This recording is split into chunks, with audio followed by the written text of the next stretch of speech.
How did you do it? Oh, right. So the secret is to use different types of memory, guys.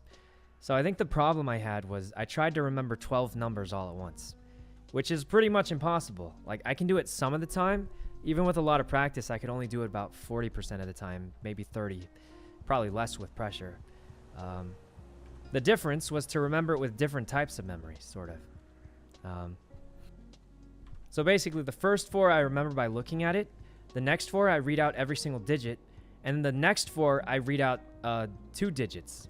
So it'd be like the first one I just look at. The next set of 4 I just read them out single, like 1, 2, 3, 4. And then the one after that I would read out like 12, 34.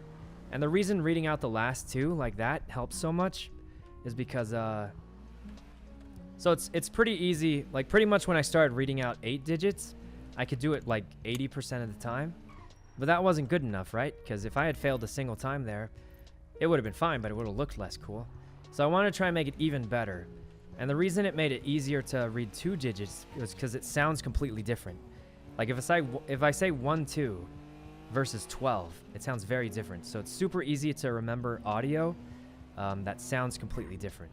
Because I noticed the only time I'd mess up is if I said 2 numbers that sounded similar, and then I would confuse them, because you'd have to remember it for some amount of time.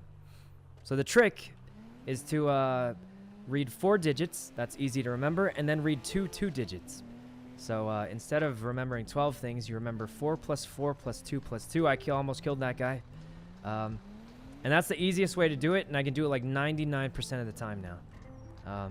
But honestly, if you just do the first 4 visually, and then the next 8 after that, you can probably do it like 80% of the time or more, I'd say.